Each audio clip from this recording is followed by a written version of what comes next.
Welcome, everybody, to TotalPodcastKil podcast. I'm your Dungeon Master, Cody.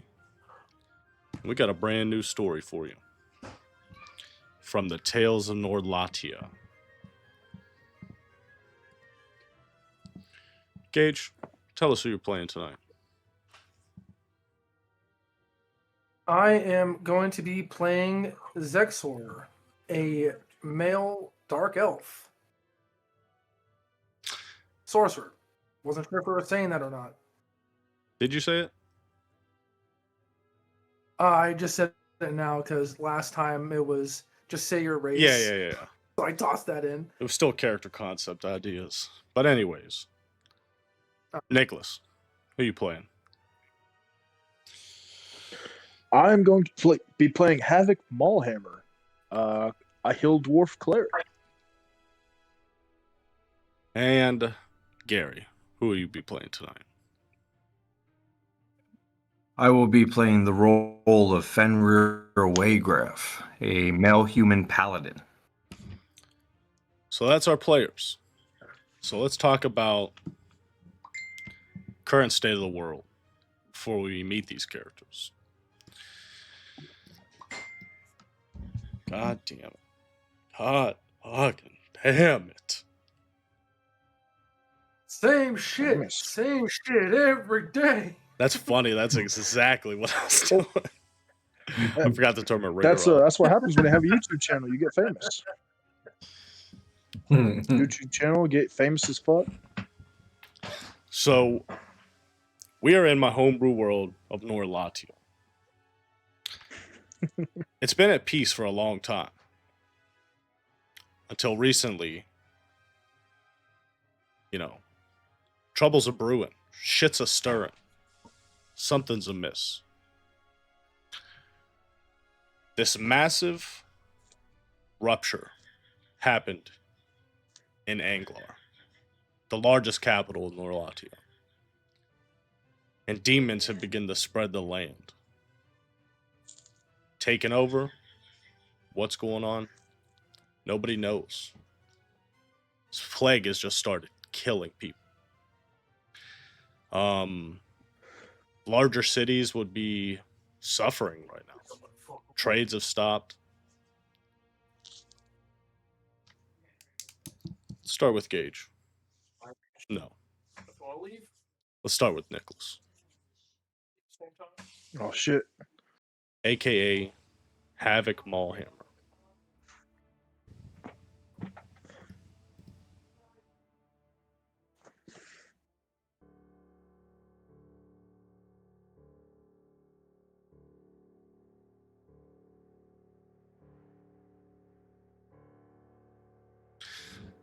So, we see this massive field covered in snow.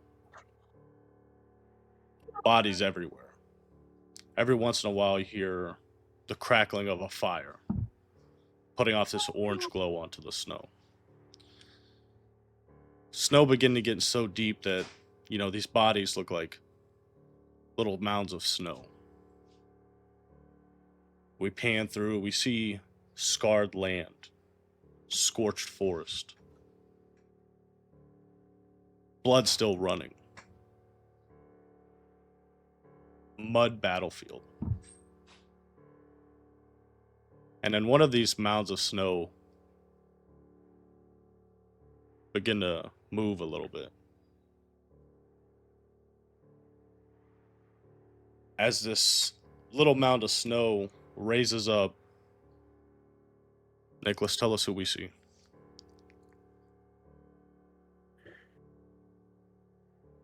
Y'all see a hill dwarf with very, very pale skin. He has like these fire bright orange eyes. He's got long black hair and a straight long beard that's extremely black. He has a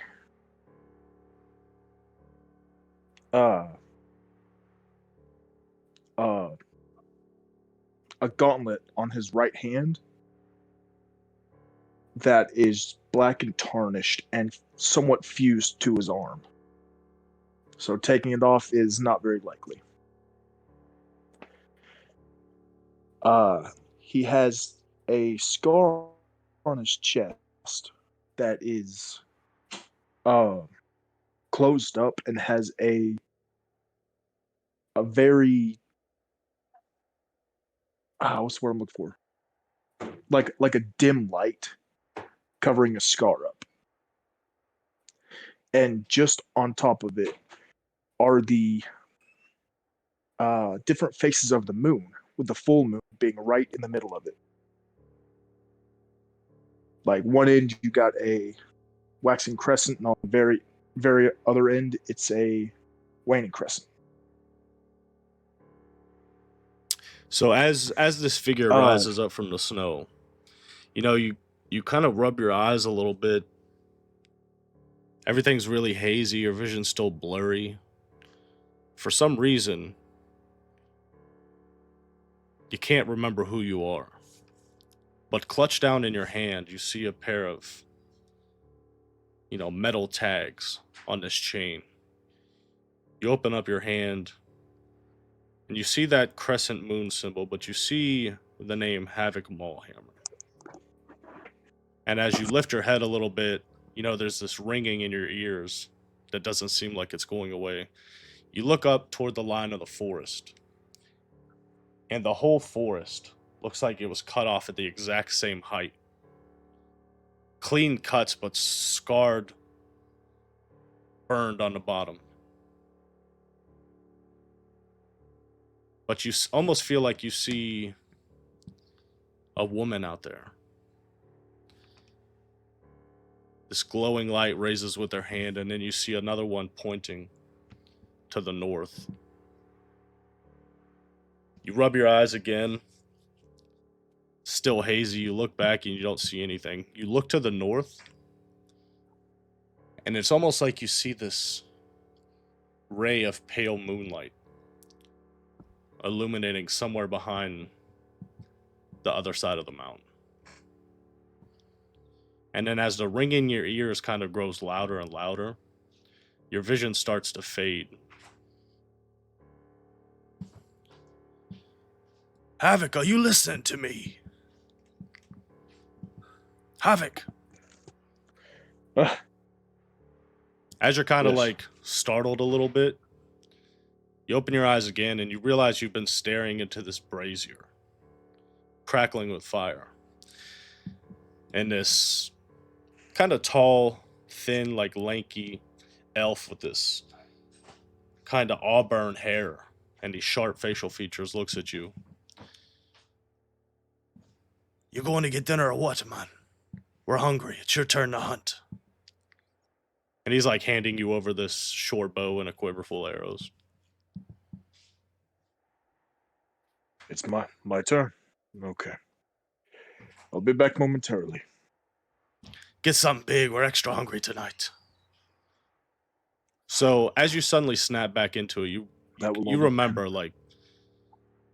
this. We see this little hill dwarf standing at the stairs of this cold, almost white marble temple. You see snow kind of blown across the stairs as these braziers to each side illuminate the area. And you kind of shake your head a little bit. And then suddenly you remember where you're at. You're at the Temple of the Moon. And as you're kind of coming back to, it's dinner. And tonight was your turn to hunt. And you're starting to lose sunlight. What do you do?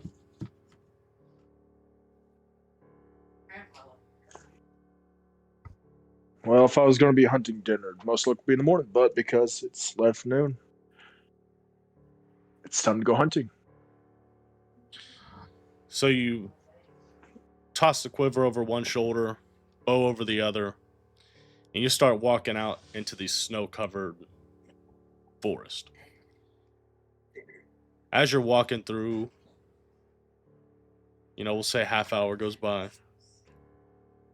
You turn around and you begin to lose sight of the temple. You're just getting so deep into these trees. Hour and a half goes by. Not a single track. Evidence that any animal has been through here.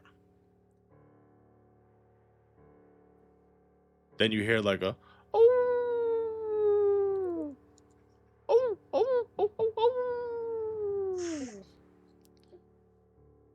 Then you suddenly begin to realize, like, sounds like there might be wolves off in the distance. Maybe you gotta cut your losses and go back. But as you turn around, you see this woman sitting on this tree stump. And she's got this silvery pale hair that seems to drape over these black robes. And she's just kind of sitting on this log, her back to you, almost in like this ray of moonlight. What do you do? Would you say this is the same person I've seen in my memory? Give me a history check. That's the closest thing I can think of relate to, so you can roll a dice. So we can get a die roll going on.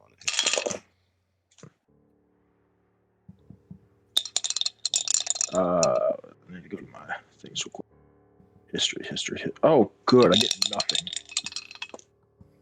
Oh, I got an 18. Yeah. You were getting similar vibes from, the first day you woke up. In that battlefield. Covered in blood. Sore.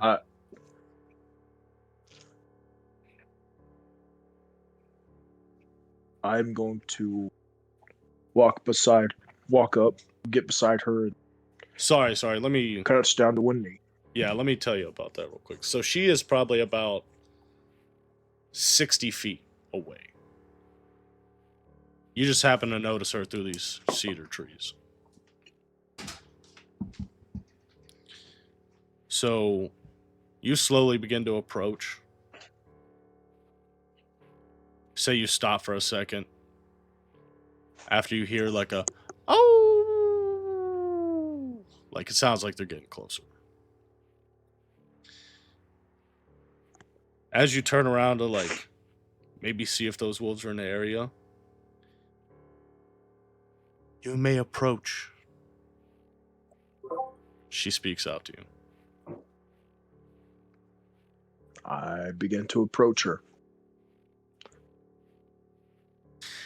It's been some time now, my lady. As she like turns around, she's kind of like holding this lantern that emits this pale silver light. It's time. You must atone, and the end is near. As she like turns around and faces you, you see like her eyes are just all white. Dead gods grow restless. Bathe in the moon so I may guide you. The town of Leiloria, the vengeful dragon lies dormant, and you must be there to usher its awakening.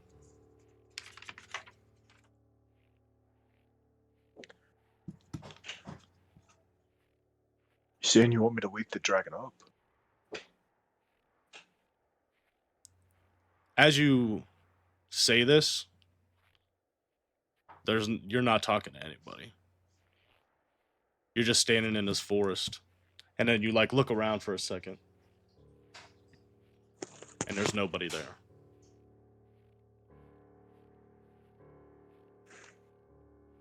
Just then, about 60 yards off, you see a massive deer.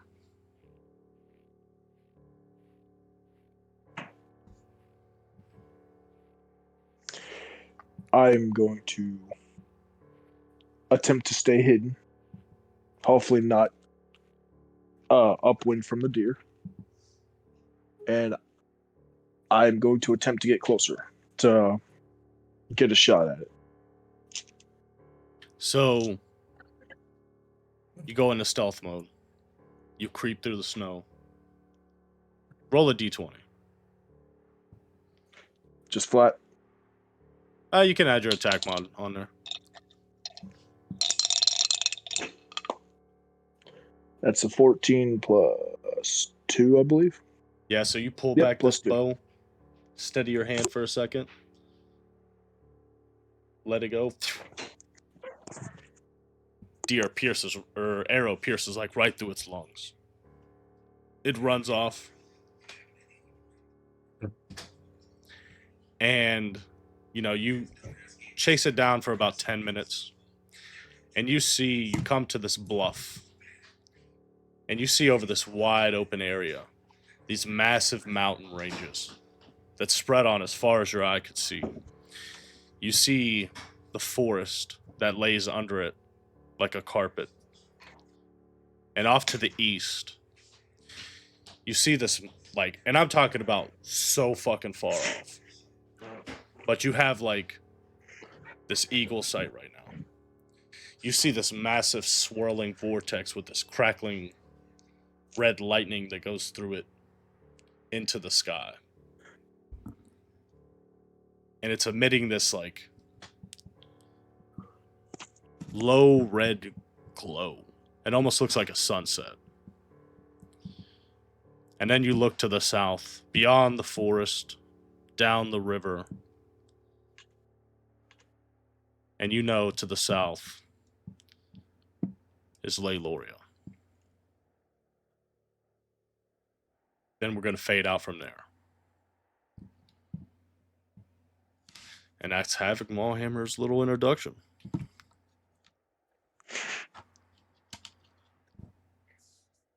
Yeah. I just want you to know Horsepower. I seen you clap, but it didn't pick up. I know. It's just crickets and ants in the background, but they're muted.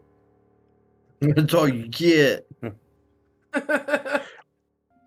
So now we see these massive cathedral arches carved into these cave walls, dimly lit by these blue, orange crystals that protrude from the walls and have been shaped to look like light fixtures throughout these carved dark stone streets. And into the sides of the cave walls, we see these little dwellings that have been carved out to serve as housing. We see 3 dark elves walk down the road, dressed in robes. And then we see this one. We zoom in. Tell us who we see. You see a male dark elf wearing the same robes. But these ones are a little darker. He's got long white hair, kind of like silverish hair, draping out a little bit. Kind of think of Sephiroth's hair in a sense, for those who want to think on it. He's got crying obsidian-like eyes, kind of purple and blackish, but black pupils with purple indents in it going through, kind of like a cracked orb. He's about 6 feet, and he's got about dark gray skin, and he's sitting at his desk, writing a piece of parchment. So we see this candle flickering on this writing desk. Very small room. You just see there's a bed, another small room for kitchen, almost like a little small studio apartment. After you sit there, you open up this parchment, roll it up, maybe take this little vial with a small crystal shard in it, inspect it a little bit. There's a knock at your door.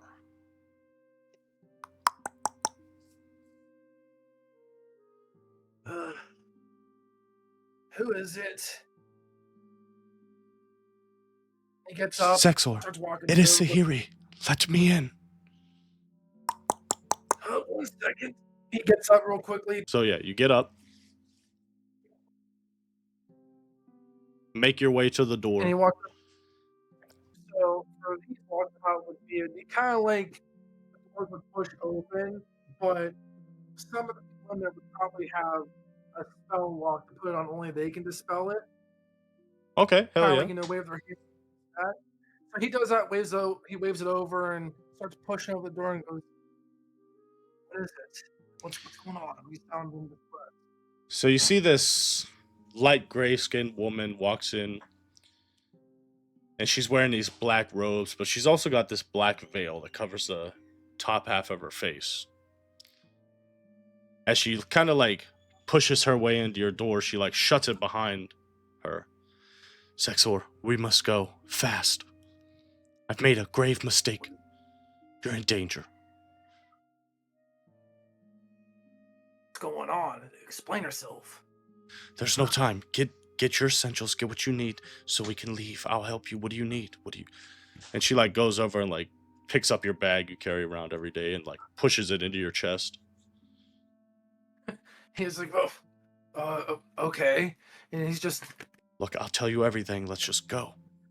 yeah, and that's what he does. He just grabs that bag, all his stuff he usually goes out with, you know, roaming around. He just grabs that, swings it on his back, and or kind of like a satchel almost that goes on the side to his back. Yeah, so He just grabs that and starts following. while you're getting your, all your stuff, she kind of like opens up this curtain, looks out the window, looks both ways. You get the last thing you needed, grab it. She like grabs your hand, and you guys rush out the front door.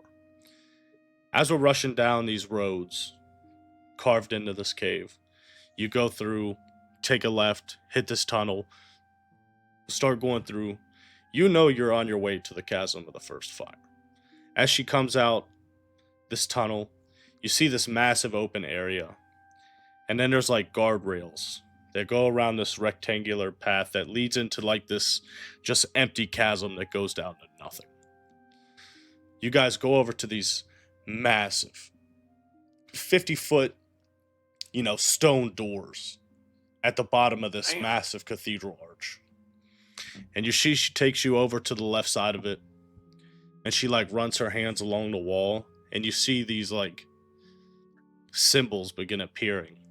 As this illusory magic starts to fade, it opens up this little passage. She's like, "Go, we must go." And you guys start running through these tunnels. Go through here. You're fine. Come on, just suck it in. Suck it in. Let's go. All right, if you say so. As you guys start pushing through, you turn around and look behind you, and this, illusionary magic begins to close itself up. As you guys are moving through the tunnel, she's like, "The Oracle said we are not to intervene, but all will be lost. And many will die if we do not help." Do you understand how dangerous this is going to be if they find out I'm here? You will only here for a minute. Then you will leave and go to the surface. Let's go. That's even more crazy. So as you guys walk through, or keep running through this narrow, dark passageway, you get to the end.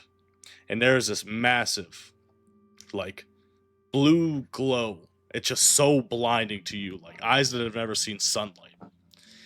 As you, like, burst forth into the room, you see this enormous crystal that protrudes through the middle of the floor and comes up, and this whole room is bathed in this like gold, silvery, greenish hued light. And you see the essence of magic floating around through the air itself, as these rivers of molten liquid gold and silver kind of transverse around it. You see this little narrow stoneway as you guys rush toward the crystal. And she kneels down and she's like, "Everything will be revealed. If we do not intervene, life as we know it will perish." What is going on? You see she kneels down as she like kind of forces you down to your knees as well. And she like puts one hand over your heart. Trust me, okay? Close your eyes. Feel it. We see she extends the other hand and like touches the crystal. And all of a sudden you feel this surge of energy, like electricity just like hitting your body. Your head whips back. And all of a sudden you like bring your head back forward and you're walking along this almost river of just rushing energy. And you're hand in hand with Sahiri now. But it looks like you're walking through the very stars themselves. Can you explain what is going on? Where Yes. are we? I am here to explain everything, I swear. The very fabric of our reality is threatened. Threatened by what? And as you look over to the left, you see like these almost like glass shattered. Like a big rock was dropped on it. These cracks of this red, almost like red and black energies seeping through these vibrant blues and stuff. Baby. They're after Zorquan, the very fabric of our cosmos. Do you mean they? We are only protectors of this primordial energy.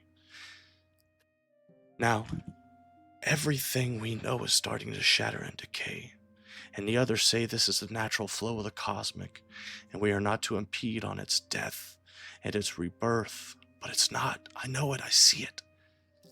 Something foul, long dead, is beginning to emerge, and it takes shape, and it seeks this primordial energy from Zorquan.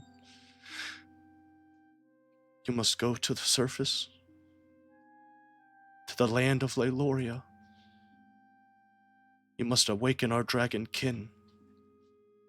Now I can guide you out of here.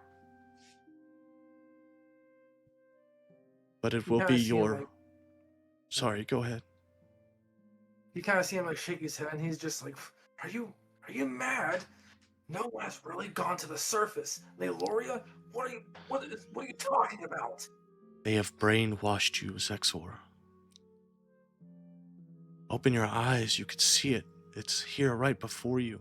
And when she says that, you almost have this memory. You've seen this place before. You've walked this very path. But then you see this rush of blue flame begin to like engulf everything. And all of a sudden, you just remember that you forgot the face of your own mother. When suddenly you remember it. And you see her like reaching a hand out towards you as she's engulfed in this blue flame. And Xexor like reaches out. And he's like, what is going on? It is a memory. You were touched. And it is within you.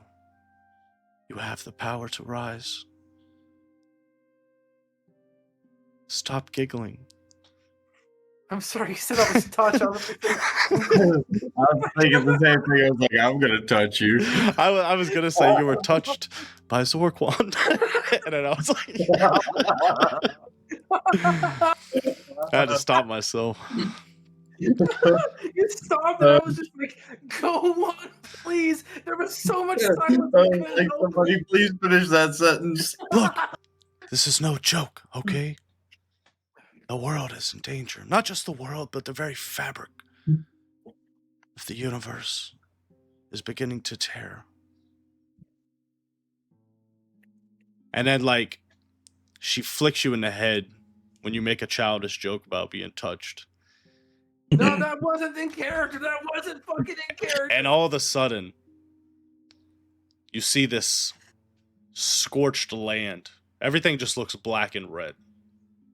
You see fires of these burnt trees. You look up and the sky is dark. but you see the moon, this blood red moon. And as you go back to say something to Sahiri, you realize she's not there. But you're like, I just felt her hand in my hand. What is that? The hell? Sahiri? Harry! Say Suddenly, something catches your eye. You see this figure in the sky. It just looks like a small hole, void of light, almost like all the light around it is being sucked into it. You blink your eyes for a second, and then you see this dark, shadowy figure standing directly in front of you. And the eyes are so bloodshot and are like wide open, like they're full of hatred and malice as they stare you directly in your eyes.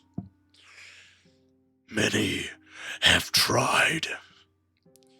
Even more have failed.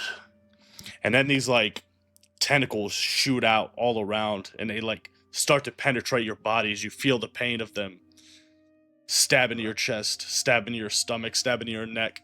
And it begins to like... You feel it pulsating as the life force is like being drained from your body. You look down at your hand, it's just this like little shriveled husk of what you used to be. And then you come back and Sahiri's like,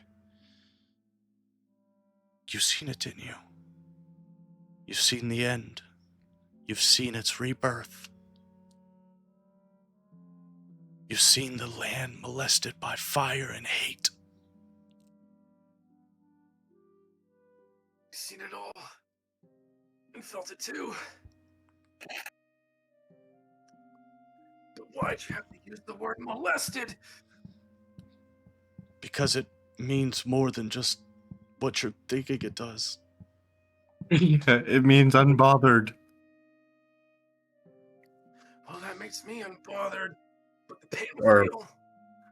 So after she says this to you, you begin to hear like as these massive stone doors, there's like 4 sets of these massive stone doors. They begin to open.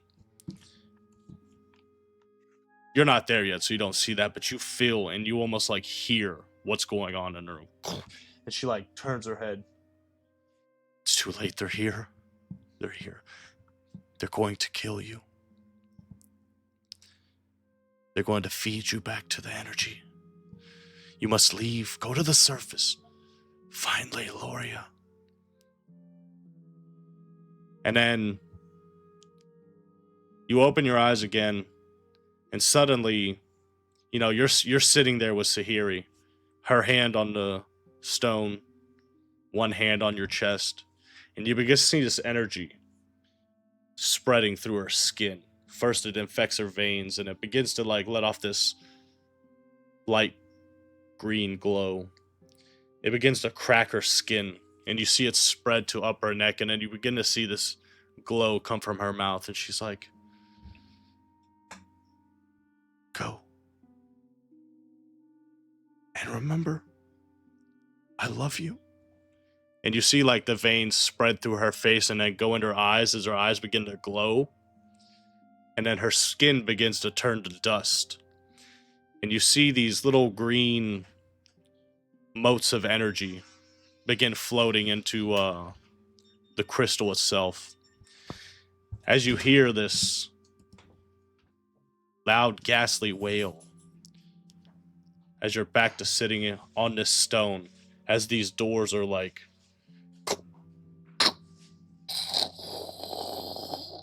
And then you see the secret tunnel that Sahiri did starting to close up.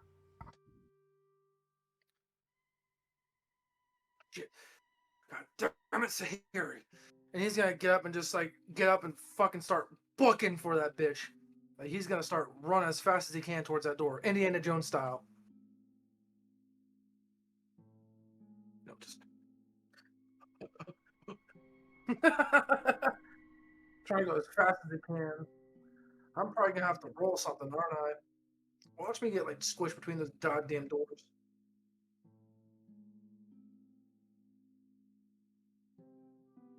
That's all I can hear now is Andy.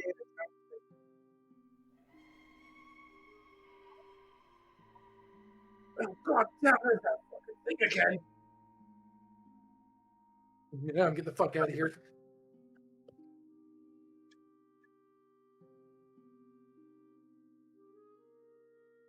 He's just hugging along, trying to get to that door before it closes. So you get up, you start taking off toward that door. Give me a dexterity saving throw. Dexterity? No, Okay. acrobatics sound better. Acrobatics. Okay.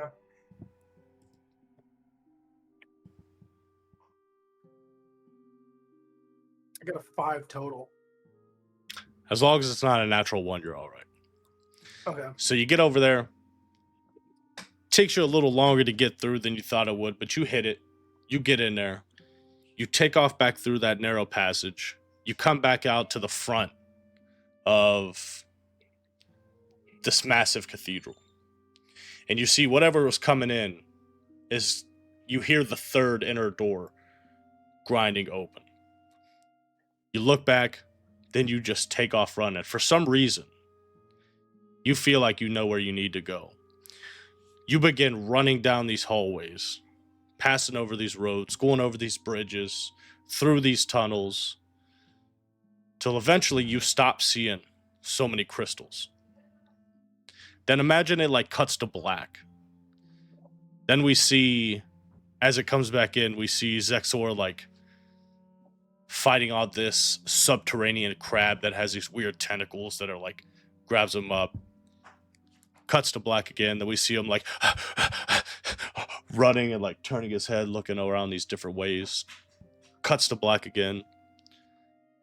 As it comes back, we see him like climbing up the side of this, like, I don't want to call it a cliff, but it's because it's on the inside of a cave. Chasm Kind of wall. like an out, kind of like an outgrowth, kind of like a, you know how ant colonies are. They have that like little dip in. An It's kinda like one of outcropping. those That's things what where it's you can called. go An climb outcropping. Yeah. Yeah. See him climbing over one of those. Then we see him like gauging the distance between a jump over this massive chasm. Then we see him like crossing over this tiny little ledge, scooting past, but he's got to like hold on to the wall as the very like tectonic plates of the world just naturally shift. It almost feels like this cave is like breathing. Then we see him like running through this tunnel, and we hear the loud crash of like stones falling. A collapse. As he's like running through, he comes up to this wall, and there's like nowhere else to go as these rocks begin collapsing in on him. But as they're like getting closer and closer, he like leans back, puts everything he's got, like pushes, and it breaks. And Xexor, you stumble out, blinded by sunlight. Can't see anything. The unfamiliar like bird song in your head. You're like covered in like dust, dirt, sweat, blood. You know, you're really filthy. And you're like, you look around for a minute and like being hit by the sunlight on top of your exhaustion, starvation, dehydration, bruised, Pee pants. possibly broken. You know, you collapse in the middle of this forest. Say about an hour goes by. And you hear this like folly of armor kind of like jingling around. The sound of a horse. As this man rides up to you. Tell us who we see, Gary. Actually, let me Riding up upon that. let me give you like what you see as you come up. So like after Xexor hears the folly of this armor, see this man on this horse.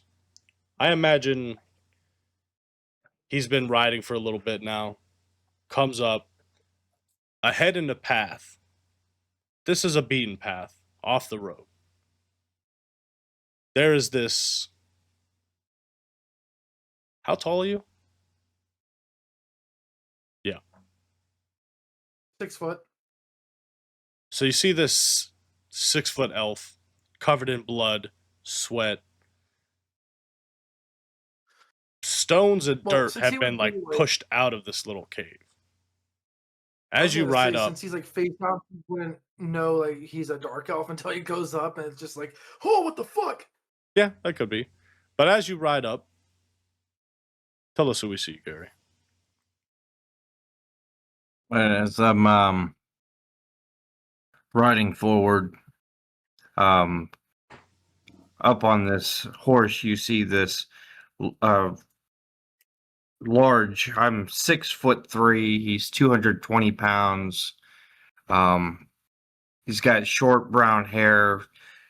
He's white, but you could tell that he's been in the sun. You know, kind of like suntan skin kind of look to him with these piercing green eyes. And Any more? no, that's good right there. So you ride up, and you see this person laying on the ground. What do you do?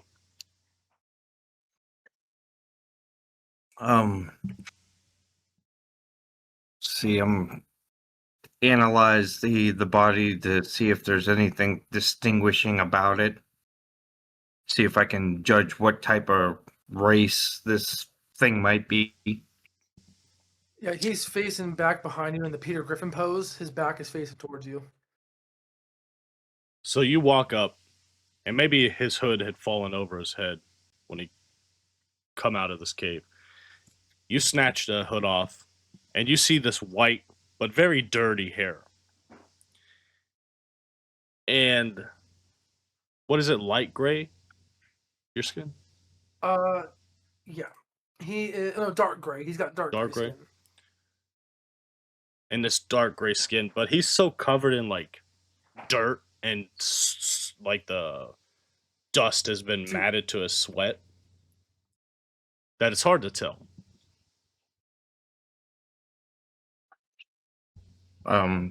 It's maybe through like distinguishing features like pointed ears, since he is an elf. Oh yeah, maybe for that sure. can for sure an yeah. elf.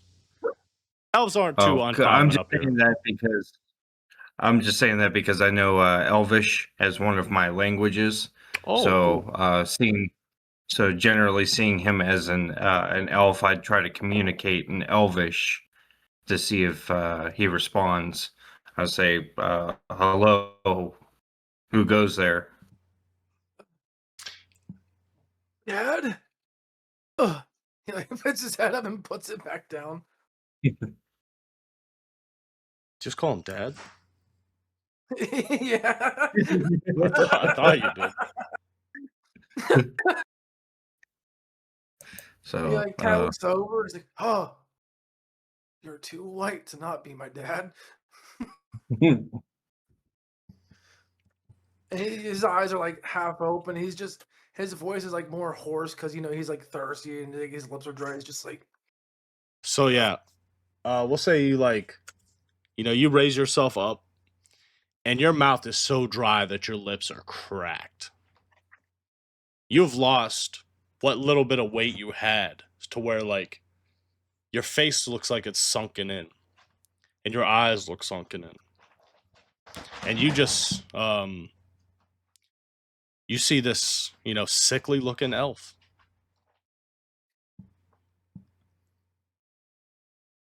"Spare change." yeah. He's just looking at you like defeated. Like he hasn't seen it. He just gets up and he's like, looks like he's about to collapse again.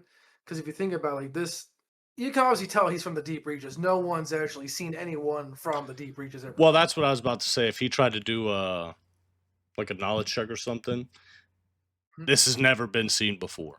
That's why I was trying to say like, can't really tell what color his skin is because the dirt is so matted over your body. But I mean, Mhm. you definitely know it's an elf.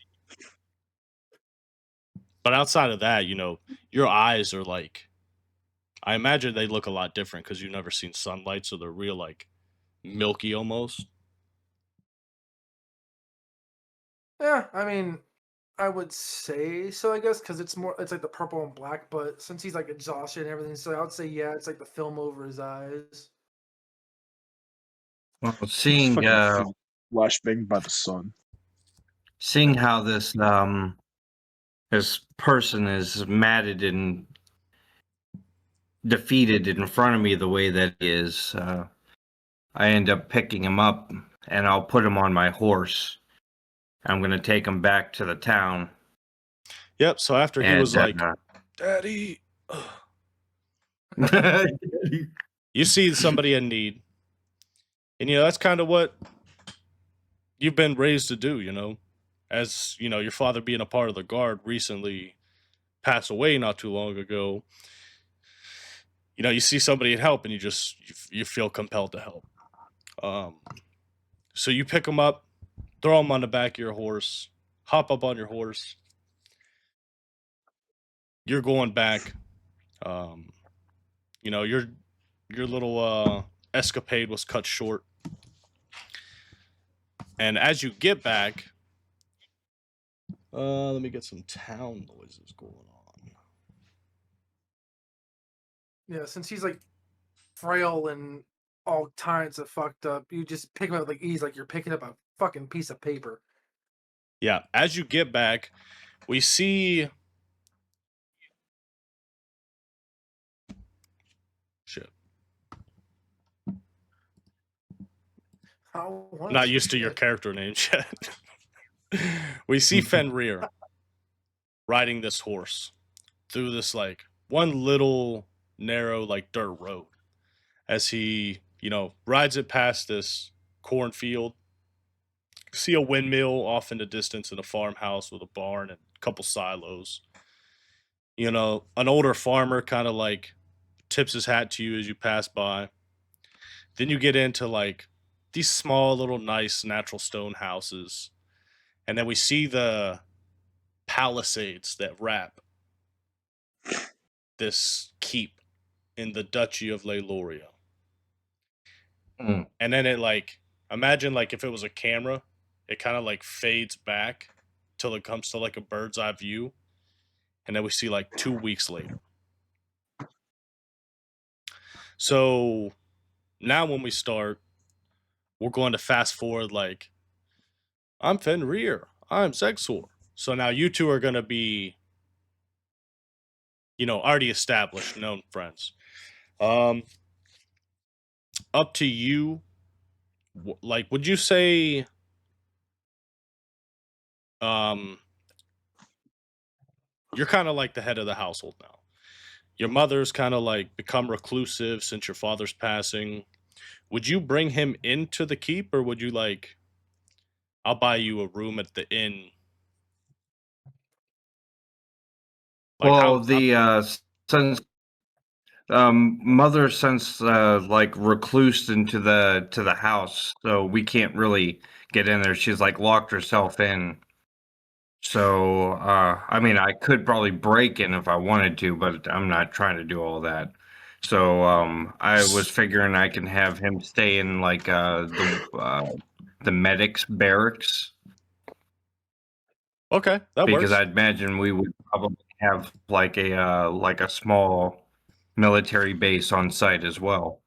So Oh no, I'm about to get the fucking butter and the sock treatment. what I imagined with this keep, this like Germanic style castle, was like it's big enough to have like different wings. So due to your father's service to the Baron of Leiloria, he has like brought you into the keep itself and like gifted your father this part of it. Or no, would you rather live outside of the castle? Completely up to you. Me, I think I think I lived outside. Like personally, I was living outside the castle because I could better help the townspeople Okay. if I was out, like in the town. Yeah. So we'll say, due to your father's service to the Baron of Leloria, he got your family, like, this one massive prime house right outside of the walls. And then, throughout time, you left the house, you got your own house pretty close by your mother's. So, like, during your time since your father's passing, she's been, like, locking doors, not letting the children in, not letting you, any brothers or sisters. You got brothers or sisters? I just have that one brother that was separated at birth. Okay. So, yeah, not letting any, like, helpers in, people come by, friends to check on her. If you ever go in to check on her, you got to, like, force yourself in the house. So, yeah, you set him up with some place that Leloria has where it's like, especially now, in the recent days, like, you've noticed a inrush of, like, refugees coming from other places. Like, definitely ton of people, like, come from Moonbright was like, hey, our place was, like, destroyed by goblins, and I swear to God, I seen a god fight. It was crazy. But yeah, our village was raised by goblins. So, like, the population of Leloria has been going up slightly of recent time. So we're gonna start, 2 weeks later. Xexor and Fenrir are friends now. Xexor, you've been staying at, unless you go to acquire your own inn, 2 weeks ago when Fenrir bought you here, he set up this kind of, like, nice deal for you in, like, these barracks. Fed 3 times a day. You just gotta, pull your weight every once in a while. They'll ask you to do a chore or something. But also, throughout the recent time, Fenrir has recently discussed, like, I imagine you guys have got close enough to where he's like, I'm actually going through some shit myself. Would you say you clued Xexor in on, like, what happened to your father? Yeah, I would. If we've, if I should say that if I brought him back to this town and I've been checking in on him and stuff, and seeing that he's getting better, I probably sat down, tried to learn his story, and then naturally trying to make him feel more comfortable. I probably tell him things that happened with me as well.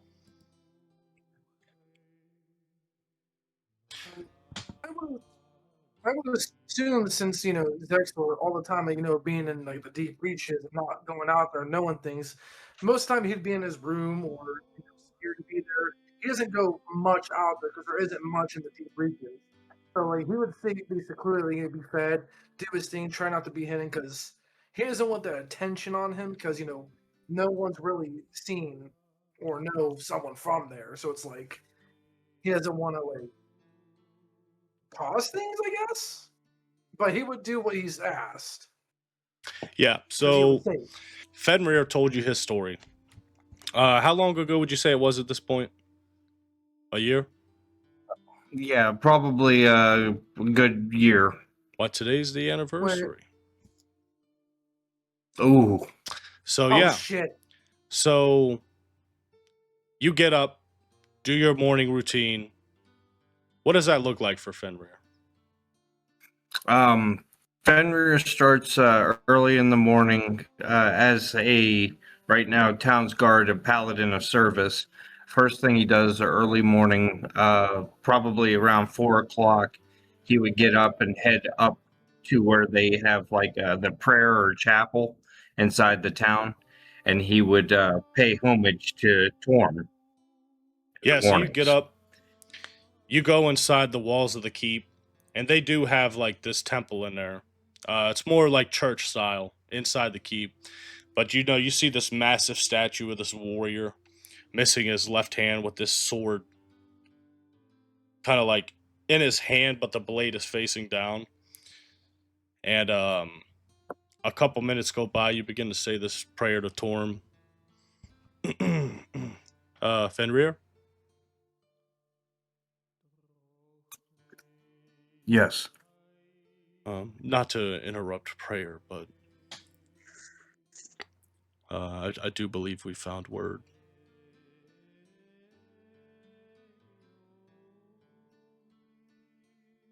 Of your father's From murder. what? I know they told you to stop looking into this, but, you know, I'm just trying to help you out, man.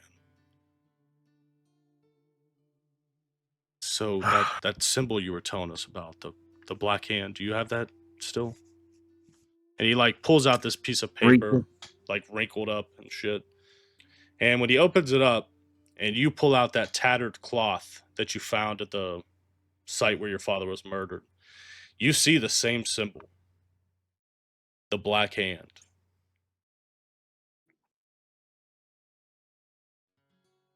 So, Where did you find this? well, me and Tom, we were riding north. I know you told us to check it out. Yeah, you're right. It was on a tree. Was it north of the house that the slaughter took place? Yeah, just a little bit out past there. You know, we were riding up, and I don't know what the hell happened in there, but I don't know. It's like goblins made this little like wooden fort, I guess you would call it, and they were like kidnapping people. We was probably, I want to say, day or two due north. Wonder what they would be doing with that symbol in particular. I don't know, but I know you were wanting any clues. Well, here it is, man. It's been a year. You know, I've been trying to help you, but it's just dead ends, man. Well, I wouldn't call this a dead end. This has got to be something at least. It's better than nothing. Well, you're welcome to check it out, but We've been doing if we go out on any more answers for this. rides, I get it, but if you keep going out on rides or sending more people out, the Baron's gonna start getting pissed.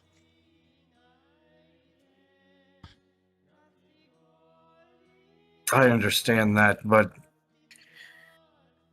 the thing is the Baron's gonna need to understand where I'm coming from. We have created all this for him. We've helped build what he has and helped be of service to him in every way possible. I deserve the answers. I deserve to know what happened to my father. I get it, man, but you know what he's gonna say? Oh, times of peace are coming to an end. Stock up on food and shit while we can. Don't expend any extra resources. I mean, you heard what happened to Moonbright.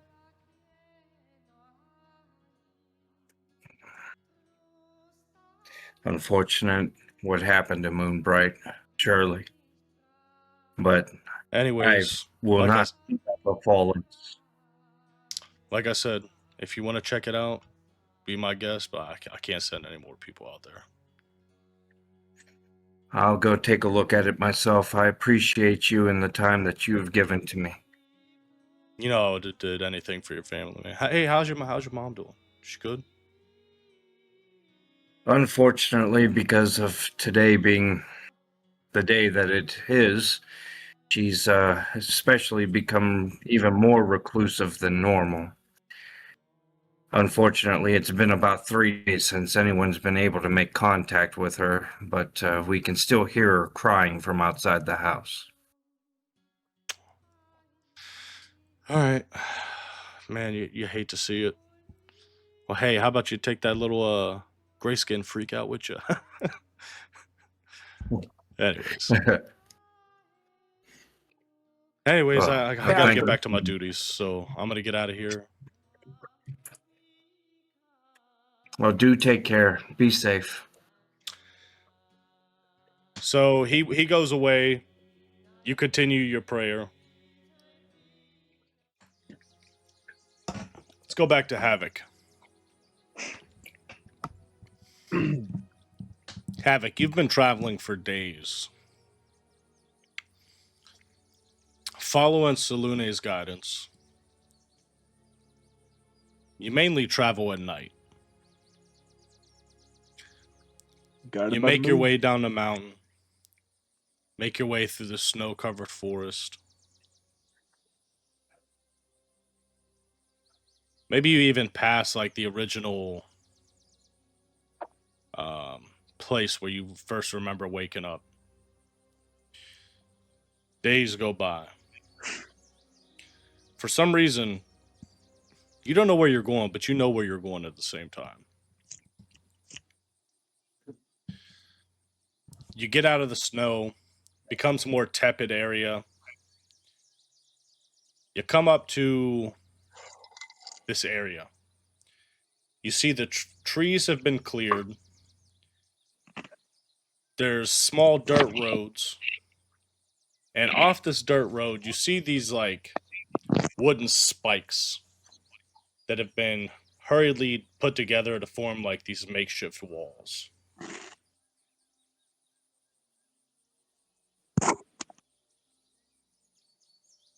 What do you do?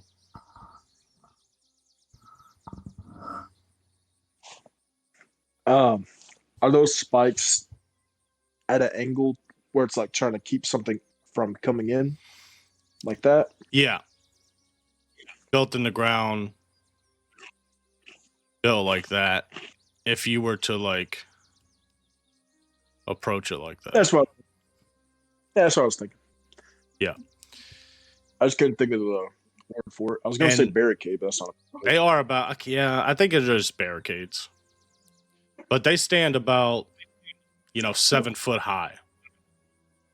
Oh, so I can walk under it. Cool.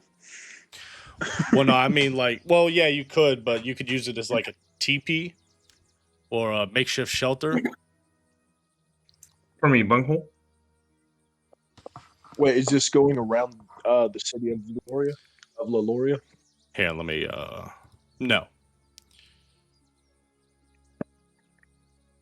Let me take you guys to a map.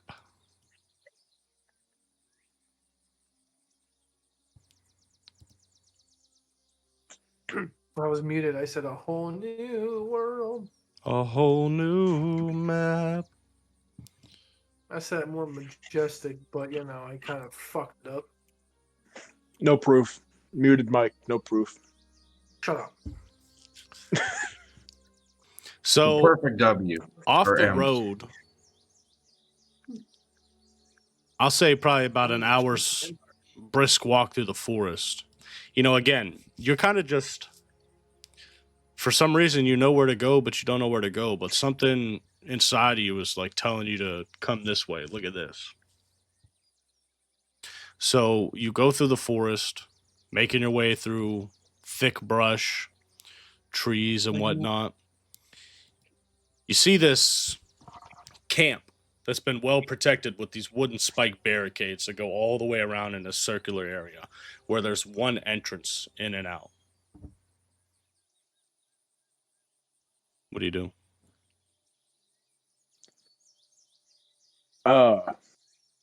Do I see any signs of life, like a smoke tower or something? No Like, smoke. do I see any smoke? No from afar? smoke. No sounds. Besides just, natural birds and insects. Maybe a little wind blows through the trees every now and then. Does it look to have taken any sort of damage? Like, are the doors to the place broken? Or are they just shut? There are no doors on it. I'm going to start making my way towards there. Check it out. Maybe I can make a shelter here. So as you walk in, looking for a place to rest at night, you walk inside, you see the area all around the inside has been trampled down to where at one point, maybe if it was raining recently, it would be muddy as shit. But right now it's dry. You see in the middle where, a big fire used to be with a spit around it. But you also see like bodies of dead goblins laying around. You see cages with decomposed bodies inside of them. Some are still even shackled to the side of the cage wall.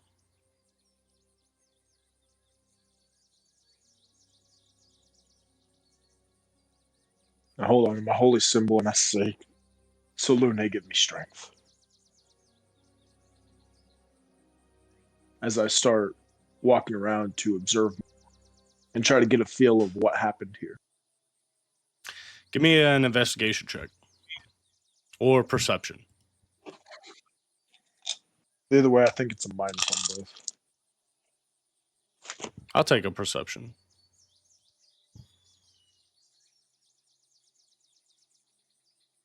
Oh, actually, for perception, I get a +5. So,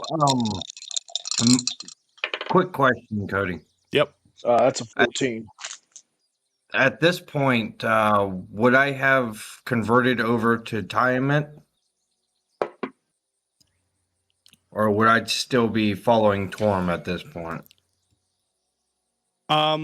So the way I think about it is your faith is kind of on the edge. You're still showing up, praying, Oh, shit.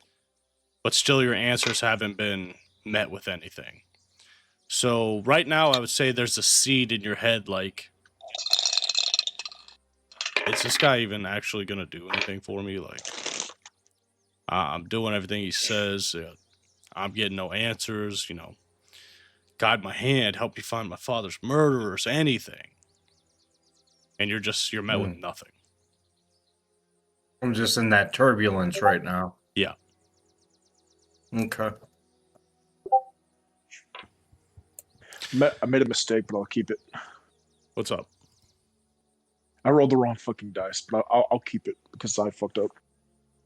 Well, no, you got to roll a d20. Yeah, I rolled a D10 or a D12 by accident.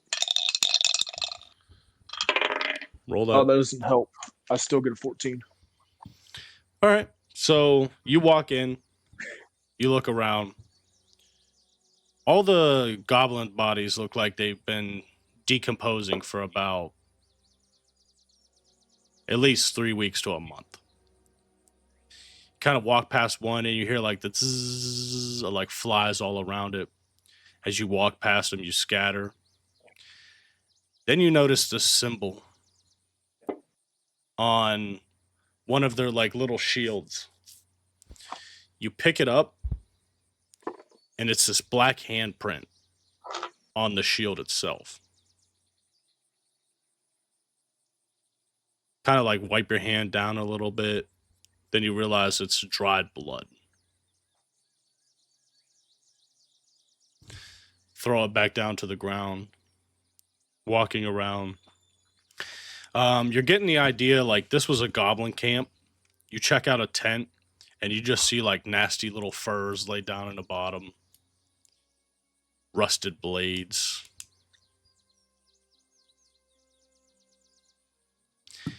And then outside of the walls, probably to like the south, you hear the cracking of a stick.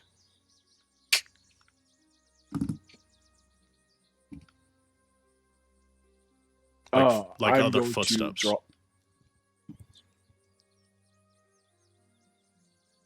I am going to draw my weapon and attempt to find a place to hide from the opening so that they can't see me.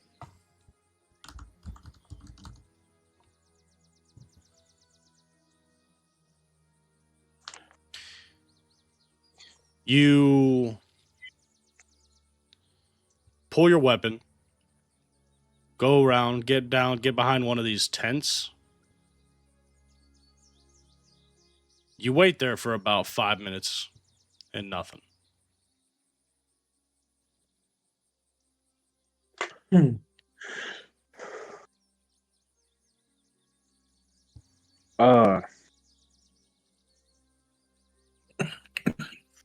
Did you say I got behind it or I got in the tent? Got like behind it. All right. I'm gonna look inside the tent while also trying to stay hidden to see if that's a good place to hide. Yeah, you look inside the tent. Looks like Just you checking. would fit in there. Is there anything in there that would catch my eye? Like a fucking person or a goblin just sitting there? No, nothing in particular.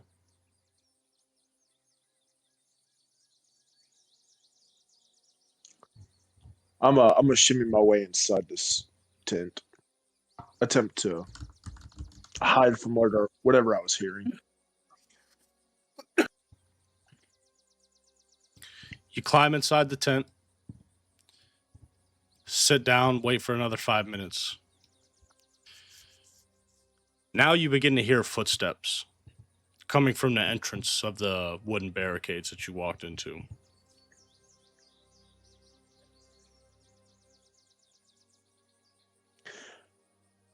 I'm gonna peek out the tent.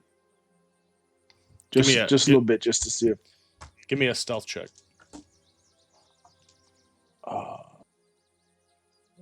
That's something.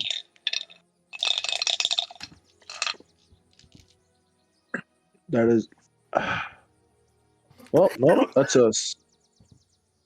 7. As you go to like move the tent Mhm. flap a little bit to kind of peek out of it, you see 2 figures dressed in these like, it almost looks like just black potato sacks, drawn together with this like cloth belt and these leather breeches on. Hey, we know you're in there. You could come out. And they're wearing like these like kind of black cloth just tied around their faces.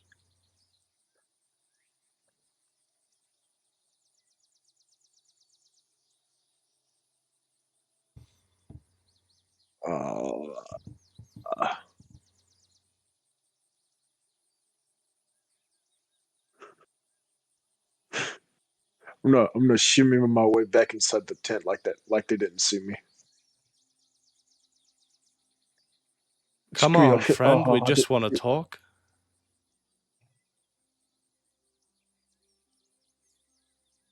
Any way to escape out the back room? Oh. I mean, you could cut it open. But you know, outside of that, there's nothing out behind there.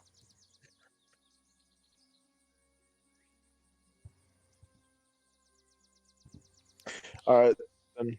I guess I'll step outside.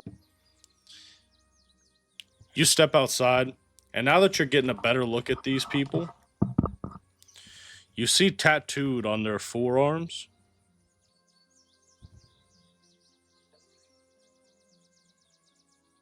it almost looks like a weapon.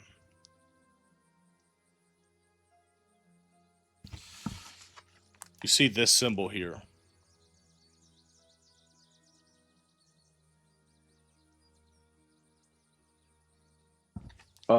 Are you sharing it through Discord or through the Discord? Roll. Okay, I gotta get there.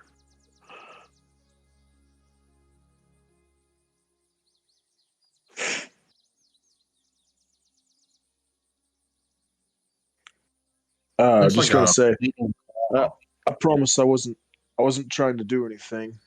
Just trying to look for a place to rest for a bit. That's all.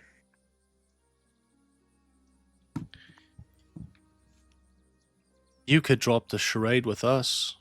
We know who you are. C pulls out this dagger. Been following you for a couple of days now. You could tell us where to find her.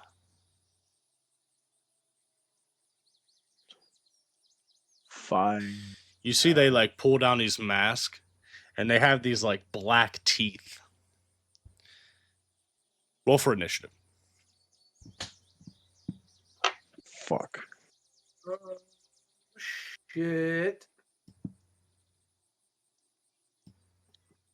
I hate these fucking blue dice. But I did roll a 20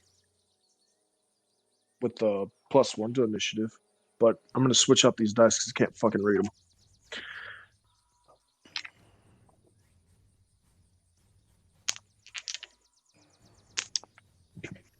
Fucking black teeth, daggers following me. I don't like this shit.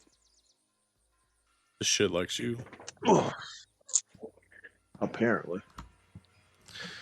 It's not working.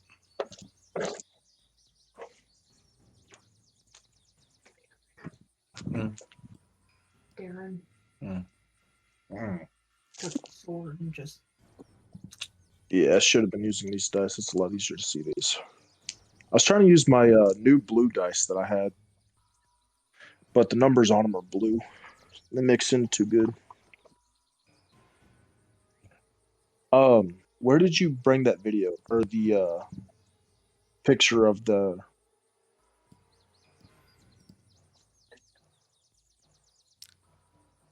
The symbol? Yeah. In my Discord video. Oh, your video. Take a minute.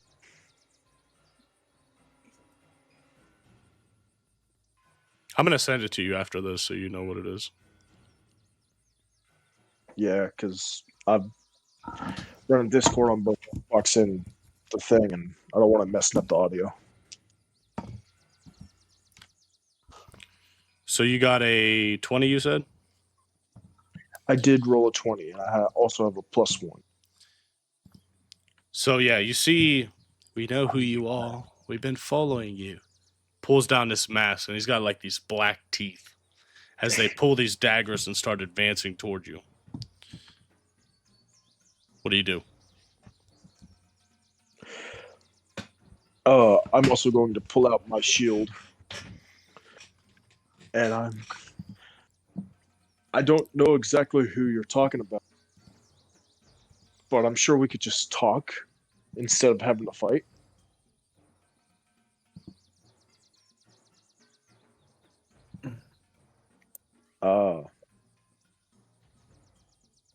And I'm going to hold an action until they get close enough.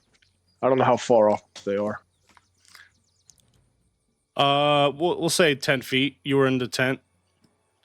They're 10 feet away. You know, they walked into the entrance, seen you go into the tent.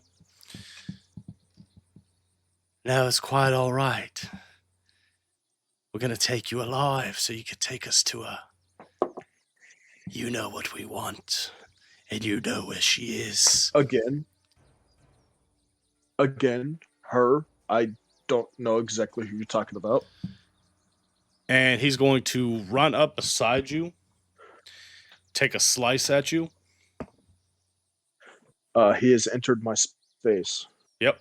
I was good. I used my hold Held action. Okay. Yep. Get that shit. Does that already hit, or do I still need to? You still got to swing. Well, yeah.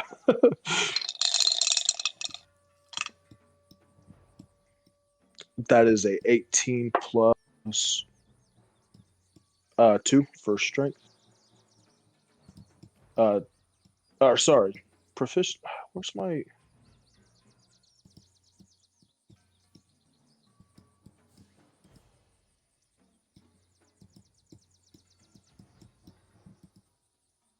Yeah.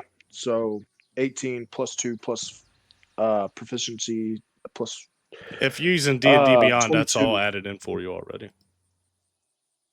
Yeah, I was trying to switch through things, but it would be a 22 to hit. That hits.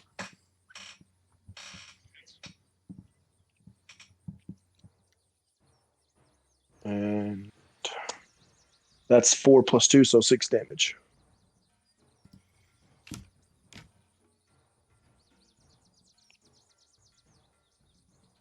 Six, you And said? I can't. Yeah, 6 damage.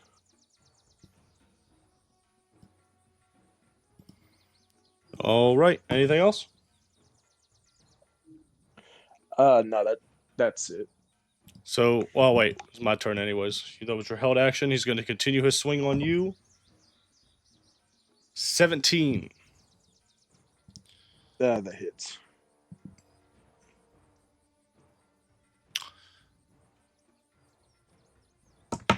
Oh, out of the box. That was pretty cool.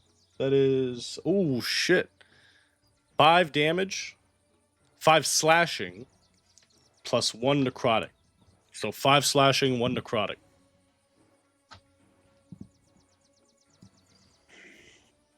Damn. 5, 10, 15. The other one flanks up on your other side. Remember, don't kill him. Take him alive, or we'll never find her. 16 to hit you. Meets beats. That is 3 slashing, 1 necrotic. And I'm down. So you go unconscious. They were doing non-lethal damage, so you're not at risk of dying. We see them drag Havoc's body over. Start tying him up to this post sticking out of the ground. Then we go back to Leiloria. Fenrir, you just got some news. About a day's ride north. Evidence of this black hand was spotted.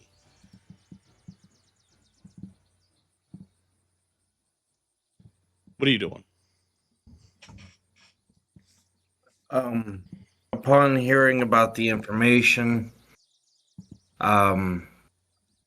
seeing that Xexor's become a regular companion of mine now, I would have been sure to explain to him what I heard, and would be making plans to make the journey to take a look at what he pointed out. Yeah, so we see Fenrir hurriedly making his way through the city. You go up to the barracks. Everybody knows who you are, so they kind of like, as you walk by, give you a nod, wave to you. Some people even address you as sir. You walk through. Still early hours in the morning, you see Xexor laying in bed on one of these cots.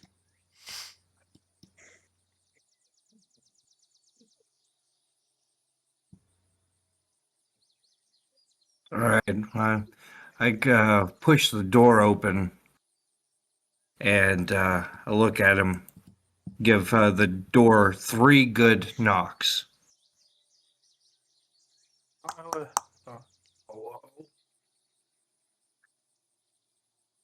He Hey, gets get your up. lazy thumbs up. Lazy.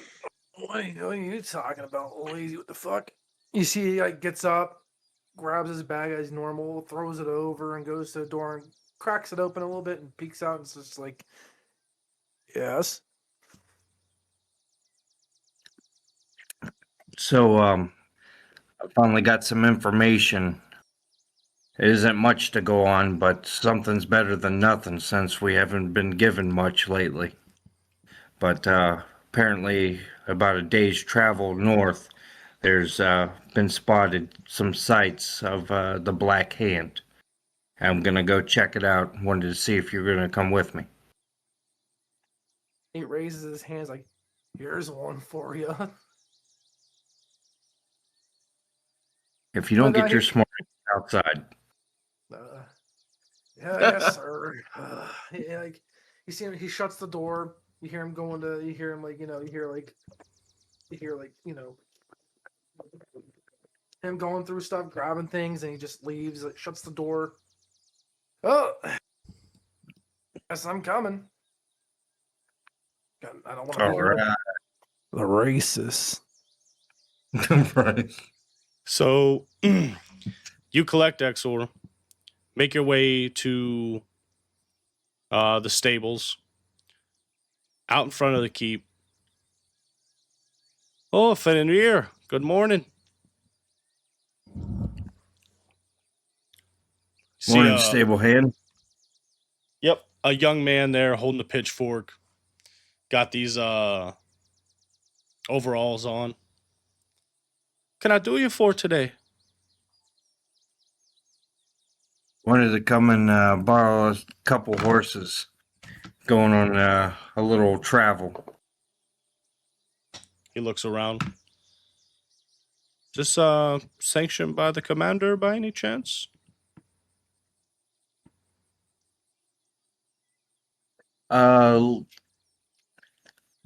No, unfortunately, is not currently, but with the information that I was given and the time sensitivity of it, I don't really have time to go and address that matter.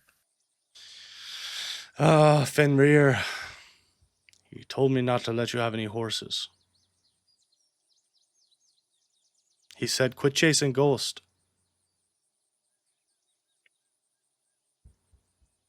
But I understand that it's been quiet with the information, but we've finally actually been given something. I can't just let this go. Give me There a may persuasion be check. something there. Persuasion? Okay. Let's see. What is my persuasion plus 2. 12 plus 2, 14. All right, look. I'll let you take one horse, but you both have to ride it. That is more than enough, and that is more than I can ask for. Thank you so much. You're welcome. What is this horse you talk about? A horse for riding? It's a steed we use to get around. I see. And you see he goes back into the stables, comes back out of the barn with this horse. It's got a brown coat, long brown mane. See a stable hand kind of like pets it on the side a little bit. Whoa, calm down. All right, this is Chestnut. Look, if anybody comes asking, I'm going to say you took it and I wasn't looking. All right? Deal. Won't be my hide on the line for it. I'll deal with the Baron when I get back. Comes over with this saddle. Sets it down on this saddle mount. Pushes over these stairs. Begins to saddle it up for you. Ties it up. All right, old Chestnut's ready to go. Good luck out there. I really do hope you find something. I really do appreciate that. May Torm be with you. Yes, may Torm be with you as well. May he guide your blade in battle. So you guys mount up on the horse. Xexor, are you riding in the front or on the back? Back, bitch. Because we all know He'd Fenrir's the one probably be in the driving. back because he. Yeah, so he'd probably be in the back because he doesn't know how to handle one. He doesn't know what a horse is. So you guys mount up on the horse. Start riding. You hit.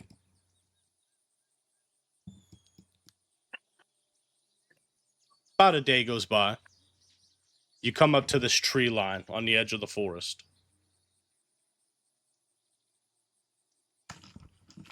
And as you walk up, you do see on this one tree.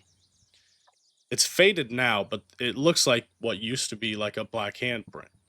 And it goes off into the forest, and then through the canopy of all the trees, it gets kind of dark out there.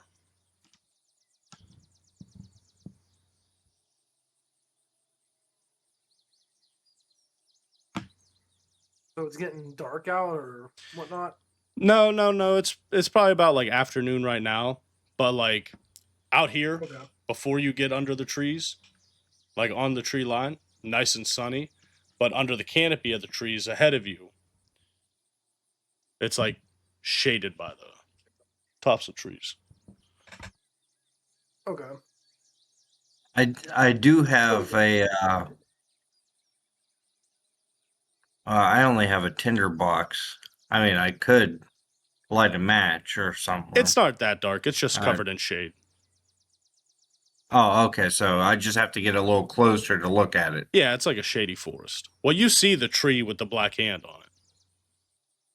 Oh, But- okay. But from right here, that's all you see. Okay. Well, the tree with the black hand on it, can I approach it to investigate? Give me a perception. My perception is a +4. Nice. 11 plus yeah. 4, 15. So you walk up to the tree, you begin to analyze the black handprint. Again, it looks like it was placed here in blood, but it's dried and over time it's kind of faded now. But as you're looking at the tree, you see what once looked like a very used like footpath that goes off into the forest. From that tree? Yes. All right. I'm going with caution, going to investigate the path. So you follow the path for a while, and as you're following the path, you come up upon this barricade made out of logs that have been like crudely shaved and like stamped in the ground with this wooden brace underneath to form this circular wall that surrounds this place.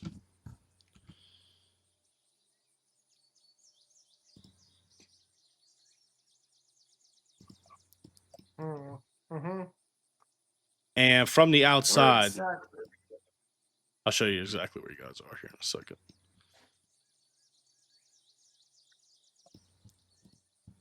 Right there. Okay, so we're right here. Yeah, once you begin to get about, 40 feet away from it, you can begin to hear two voices like, when are we going to wake him up? He's been out for a pretty long time. Go ahead, splash him with some water. Then you hear like a soft like, ch, and then like, ooh, ooh. Wakey, wakey. Oh, what the fuck? It's all right. We're not going to hurt you. We just need you to tell us a few things. I would have gladly told you there was no reason to attack me.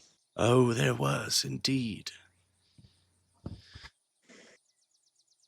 We know you are one of her devout worshippers, one of her guardians. What did you do to the other ones that were here? And you see as he's like kneeling down and in your face, like bits of drool coming out of his mouth, and it's just black. I know you know who we are. Say it.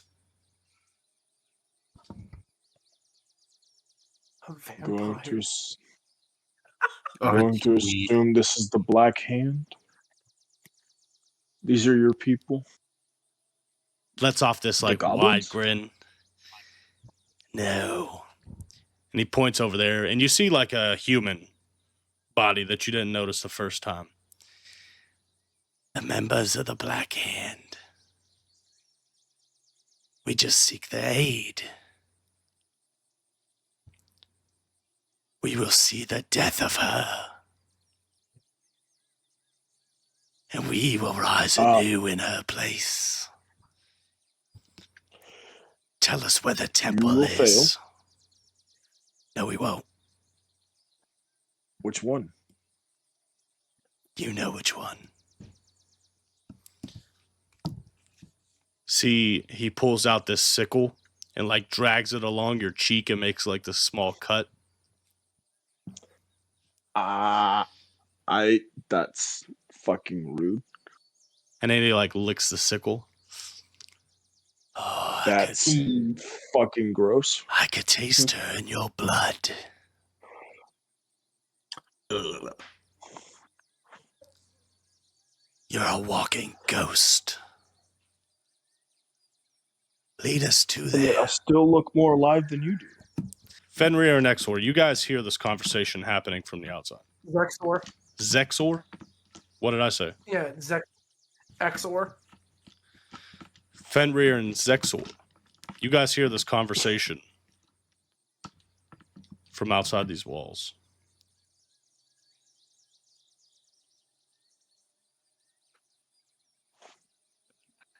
After hearing this conversation in a low tone, I look at Xexor and I say, maybe we should try sneaking up to the entrance.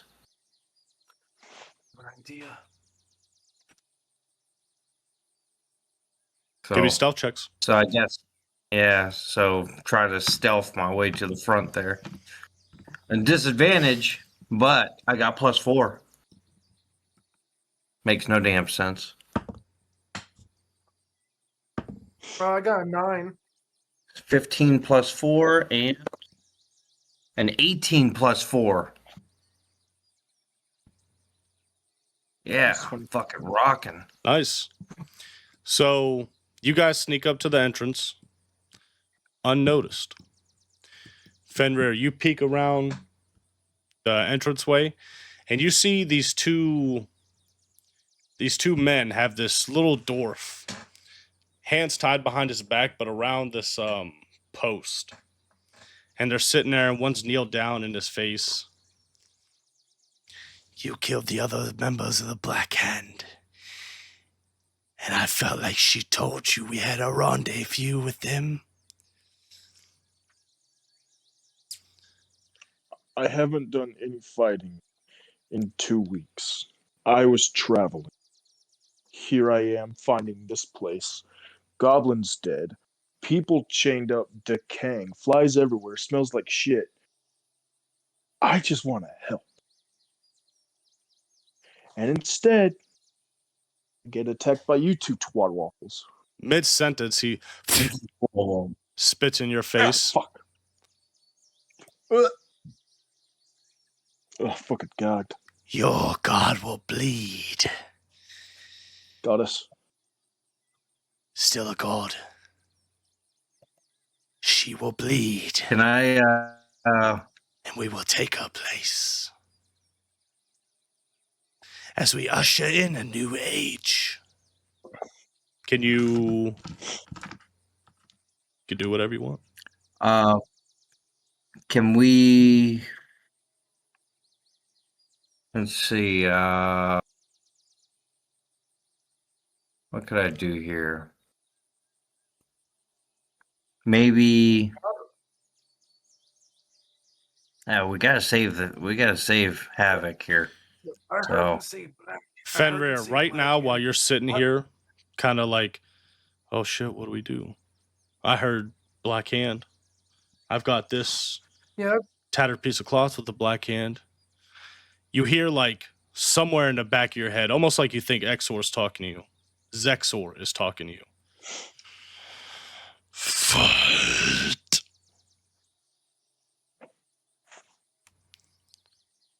And then without even a second's hesitation, I'm going to rush in and engage. Fight. As you rush up in there, Xexor and Fenrir roll for initiative. Here we go. I get a +4 to initiative. 13 plus 4. Oop. 17. What does Xexor get? I got 10.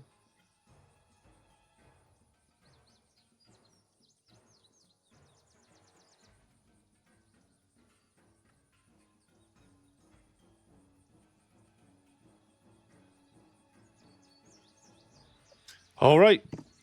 So, rolling off that last initiative, Havoc, as you're looking down the way, you see this dude with a massive greatsword on his back rushing down the way. Give me a athletics check. As you can feel, the rope is not tied like as good as it could be.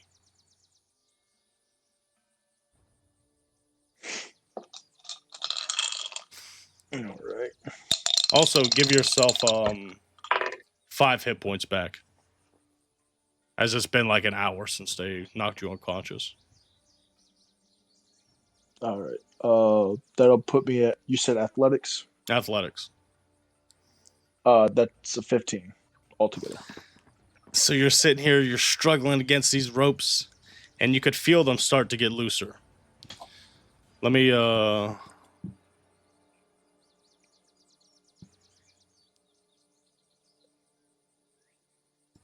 move this somewhere else real quick. How am I sitting up right now? Like, am I sitting down on my ass with my hands behind my back? Yeah, you're sitting down on your ass with your Around hands this behind post? your back around this post. I got you. Did they notice the big motherfucker with a sword running at him yet? No. Speaking of which, it is his turn. Fenrir, you begin My turn? rushing in there. What do you do? They're about Okay, so 15 feet down. And something inside of you compelled you. Fight! And you just rush in. what? Which one is standing over him right now? Okay, so I guess technically for you, they would be like this. Okay, so technically that one that's right next to him is the one that's like being ignorant right now. Yeah, kneel down in his face. Okay, so while he's distracted like that, I'm just gonna come up and just fucking bulldoze that guy.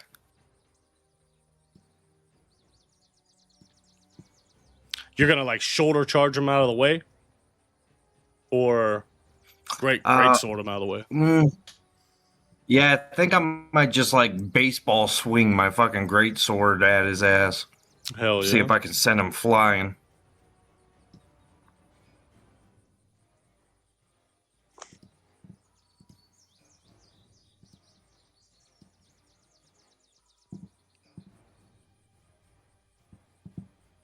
So yeah, let me go ahead and roll that. Yep. Roll away. 17 hit. 17 hits. All right. So I got 2d6 plus 5. Let me get my d6 out. So, is this it? Yeah, that's d6. Okay. So let's see. We got a 5. 1. So that's 5, 10, 11 damage on the. Yeah, that's 11 damage in one swing. Whoa. So you rush up there, pull this great sword off your back, baseball style. Boom! Hit this guy like right in the back. Your blade goes right through him and crashes into this post that this dwarf is tied to. Oh, shit. And it's like slightly Did I lodged just in get a there. haircut? And Havoc, you feel like this drip of warm liquid begin to fall down on your head. Anything else? Well,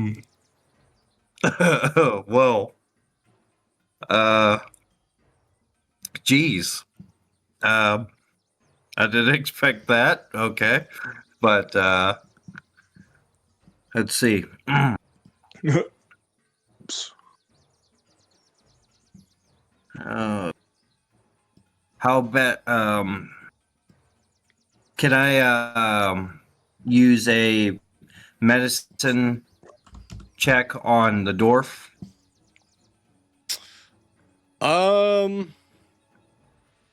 Check like his vitals to see how he is.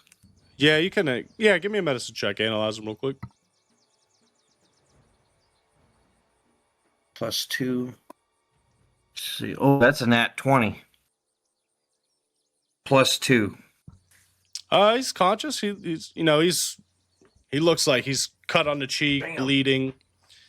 He looks rough, especially now he's covered in all his blood.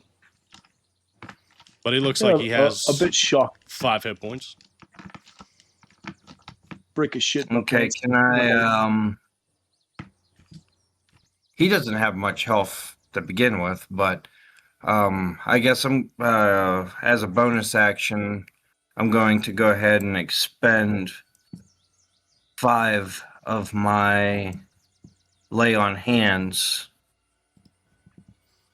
Nice. to Yeah. boost his HP back up. Let's see if I can figure out where the hell my lay on hands is. It's under your bonus actions. I think you have a total of 5 right now. But you feel this sudden surge of power coming through you as that voice told you to fight, and you're finally maybe oh, this is a sign from Torm or something. But you go over there, cut this dude in half, lodge your greatsword into this post that this dwarf is tied to, reach your other hand down, touch his shoulder a little bit, and you can kind of feel this warmth come out of your hand. And then that is Xexor. Before I end my turn, can I just with that? I don't know if it's is going to be an issue or not. Just I want to look back at Xexor and say, "Don't kill him, but don't let him get away." All right, Xexor.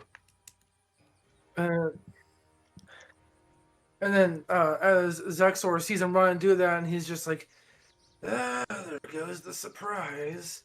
He holds up his crystal orb, points at the guy, and as you see my gesture, he's gonna go like this. And as he's doing that, he's gonna create 3 darts. I cast magic missile. Oh. And that's automatic hit with a 1d4 per dart, so that's 3 1d4 plus 1. Yep. Let's see. 3, 1, and 2, so let's see. 3, 6 plus. So 9 damage. So you see Xexor pulls out this crystal, flicks his finger toward the enemy, pew, pew, pew, shoots out these 3 magic missiles. One hits him in the gut, the other hits him in the chest. Final one hits him in the throat. And you hear a deafening snap as he falls toward the ground.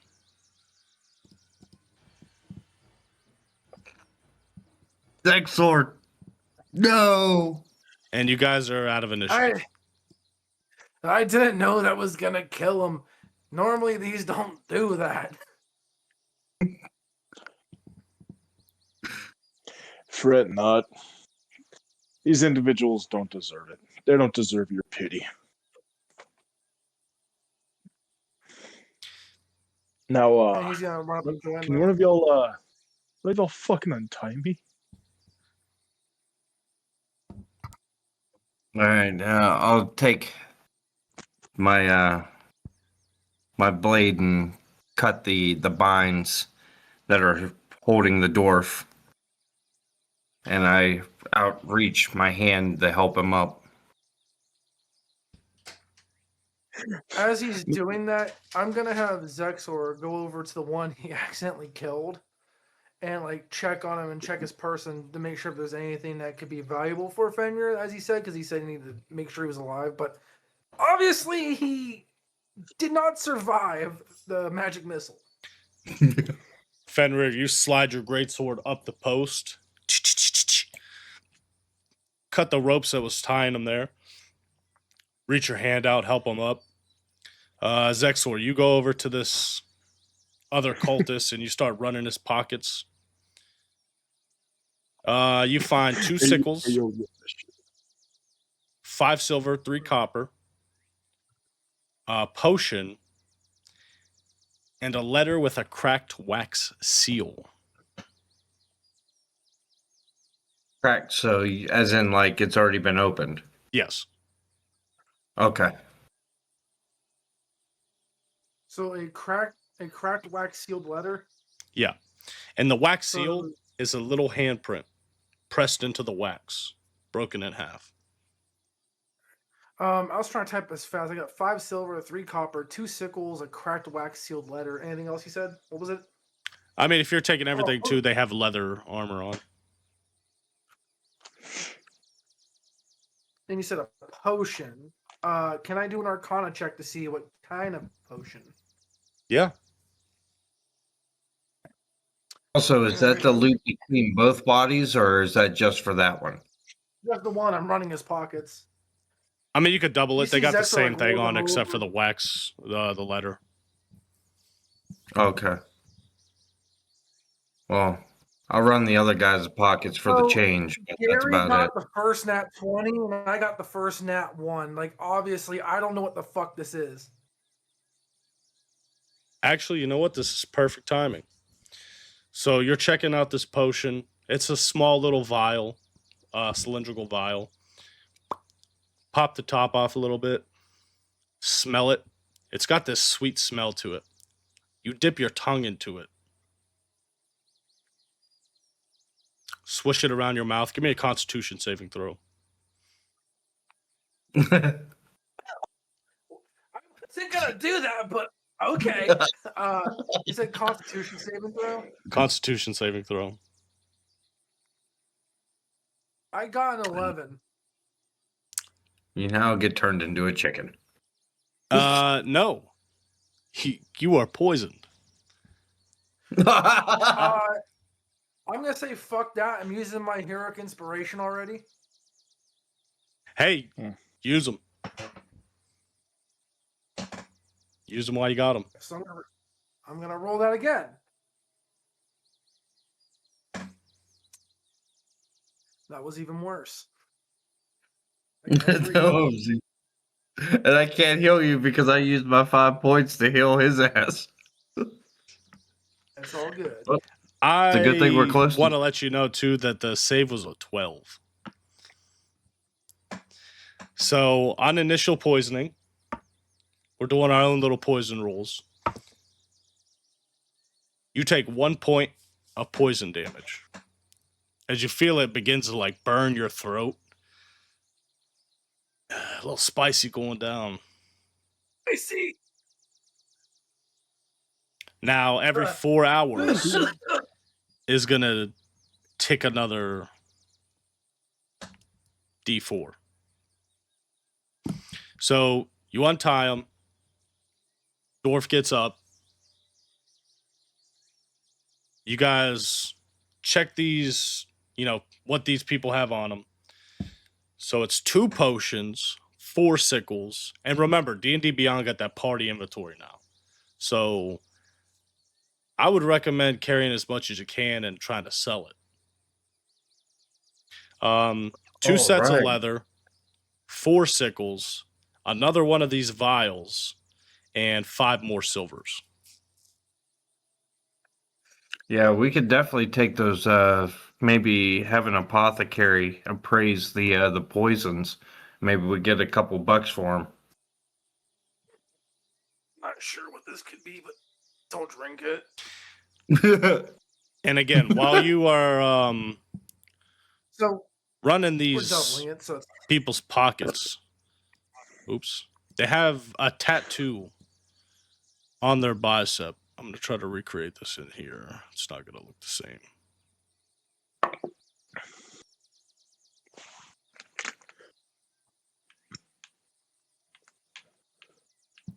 Havoc, you've seen this symbol before.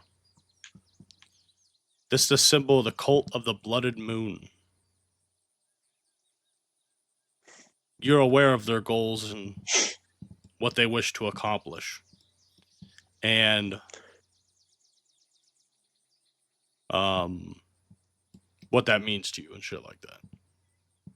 So for those that are listening, this is a symbol of half of a crescent moon that is dripping from the bottom, and there's a teardrop underneath that.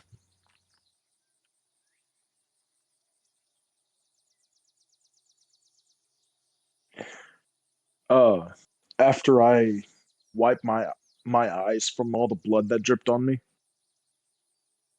I start talking to both of them, and I'm like I said earlier, don't shed any tears for these guys. They are born from the evil that this world creates. And if you see right there on their arms, that is, to me, that is absolutely terrible. These guys are members of the cult of the Blooded Moon. And they absolutely want to bring nothing but death and misery upon everybody. Wow. So, taking them out was the best thing I could have done. Oh, No. Thank you. I would not mourn them, of course, but I am slightly disheartened at the fact that they are both dead because they were the only leads that I had to anything pertaining to the Black Hand. Xexor is just right there, like side-eyeing me, like, What? Well, I'm not sure how much. I'm not sure how much y'all have heard, but they were working with the Black Hand, So which that's probably not a good mix. But they don't I was seem to know only what able to happened. hear so much. I apologize. And then he's gonna walk towards Havoc and be like, look, I'm from under the ground. I have no idea what you two are going through. Besides Fenrir, he's gonna point and be like, he's told me what's going on, and I'm here to help, I guess. Except for the one I accidentally killed. Accident. And having like, it looks like you guys got something in common. I ain't got shit. Well, first things first. What are y'all's names? I believe yours, you sir with the gray skin. I believe your name is Xexor. How do you spell that? That is my name. If you look at the map, it has my name on it. Yeah, that is Xexor. Oh, I was mostly. I just realized I didn't have that turned on for you. Oh, Yeah, Gage. yeah, he got to get Oh, blind. Should be out there now. And Great Paladin. Your name? I, sir, am Fenrir Wiegraf. Well, thank you again for saving me. I was in quite a dire situation. Oh. They just so happened to be in the place that we came to investigate, and it's a good thing we got here when we did, because any time longer and you may not be here much to say for yourself. Yeah. Yes. So thank you to the both of you. No problem. But something is bothering me. What actually happened here? Because they seem to be the the cultist that were just slain. I have no They idea, don't- but they got some nasty fucking drinks. I wouldn't recommend drinking it. Already did. Yeah, I'm not sure if you might be able to lend our friend here a hand, but it appears he may have wounded himself by sipping one of those potions. Dipping the tongue in, not sipping it. Well, I can't really heal per se, but I can give some words of inspiration of not to fucking do that. That's not good for your health. That's the best I can do right now. Sorry. Hindsight is an asshole thing. I appreciate it. As we're going through, he's gonna show the gold, the sickles. He's gonna show everything. Be like, this is what I got from the one I was looting or turned over, borrowing. Down there, we call it borrowing. You kind of like Borrowing. wide eye, like left and right. Yeah.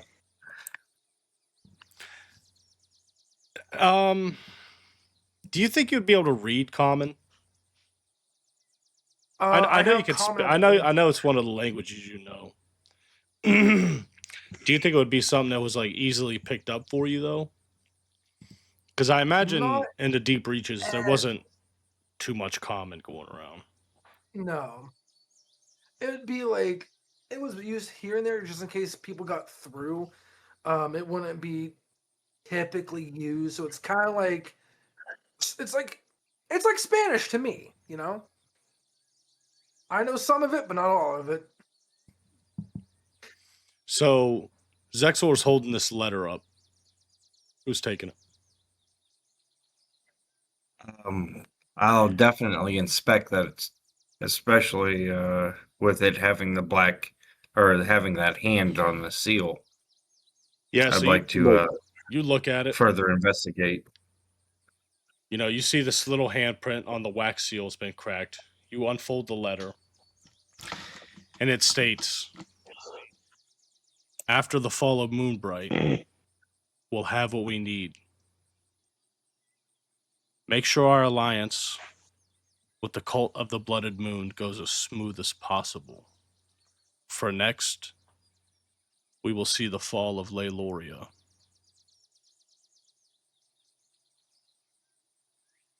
And that's where we're going to end it. With this.